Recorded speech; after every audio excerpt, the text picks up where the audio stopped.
ہدایت کے پھول کے سامعین گرام، السلام علیکم۔ جیسا کہ آپ کو پتہ ہے کہ ہمارے چینل پر رزق میں اضافے، رزق میں برکت اور رزق کی فراوانی کے لیے شریعت اور اسلام کے احکامات کے مطابق پوری سیریز چل رہی ہے، جس کی پہلی ویڈیو آپ دیکھ چکے ہیں۔ تو آج حاضر خدمت ہے دوسری ویڈیو۔ کیا آپ کو آج وہ عمل نہ بتا دیں جس کی وجہ سے رزق میں اضافے کا ایسا ذریعہ اللہ پاک نکال دے گا جس کا اسے گمان نہ ہوگا۔ بات صرف یقین کی ہے۔ اللہ سے ڈرنا، گناہوں سے بچنا۔ تقوی اللہ کے احکام پر عمل اور شرعاً ممنوع چیزوں سے اجتناب کا نام ہے۔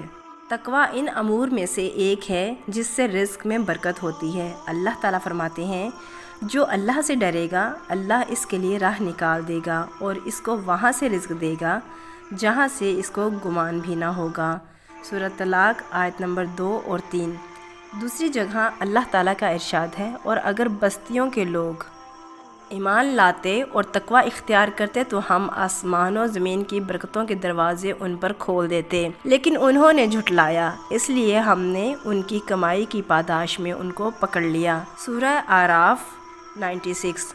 برکت کا مطلب دولت کی کثرت نہیں بلکہ کفایت ہے، یعنی ضرورت کا کافی ہو جانا۔ بہت سے لوگ کثرت مال کے باوجود معاشی تنگی کا رونا روتے ہیں، اور معاشی طور پر بہت سے بظاہر درمیانے درجے کے لوگ انتہائی اطمینان سے زندگی گزارتے ہیں۔ یہ فرق صرف برکت کی وجہ سے ہے۔ رزق میں اضافے کا سبب بننے والے اور عوامل اگلی ویڈیو میں دیکھیں۔